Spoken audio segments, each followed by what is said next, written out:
শিশু কিশোর সহ সব বয়সী মানুষের অন্যতম বিনোদন কেন্দ্র শরীয়তপুর পার্ক। তবে নতুন রাইড, সবুজায়ন ও পরিবেশ বান্ধব ব্যবস্থাপনার অভাবে হতাশ অনেকেই। পার্কটিকে পরিবেশ বান্ধব করার দাবি জানিয়েছেন স্থানীয়রা।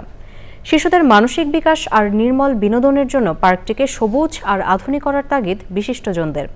তবে সীমাবদ্ধতার কথা জানিয়ে পার্কের উন্নয়নে দ্রুত উদ্যোগের প্রতিশ্রুতি জেলা প্রশাসনের। এস এম মুজিবুর রহমানের রিপোর্ট। প্রাকৃতিক সৌন্দর্য আর অবসরের আনন্দ খুঁজতে 2024 সালে শরীয়তপুর পার্ক চালু করে জেলা প্রশাসন। জেলা সদরের একমাত্র পার্কটি ধীরে ধীরে হয়ে ওঠে সব বয়সী মানুষের আকর্ষণের কেন্দ্রবিন্দুতে।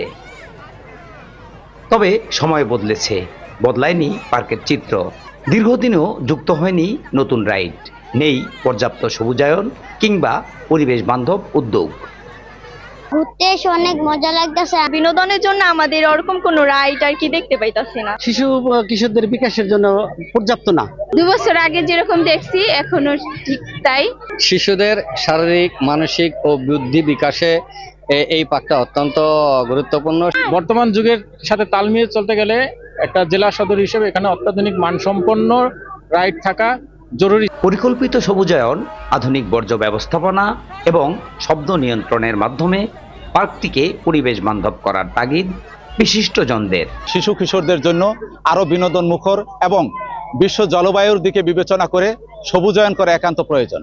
জেলা সদরের একমাত্র শিশু পার্কটি যেন মানসম্মত উন্নত মানের একটা শিশু পার্ক হয়।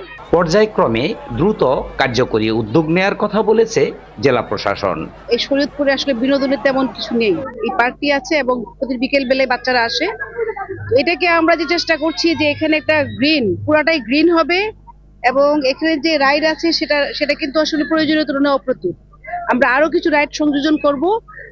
আমাদের ইচ্ছা আছে একটা সুইমিং পুল করার এখানে, আর ওরা বিকেলে যেন সাইকেল চালাতে পারে সেই জন্য একটা সাইকেল জোন আমি করে দিব।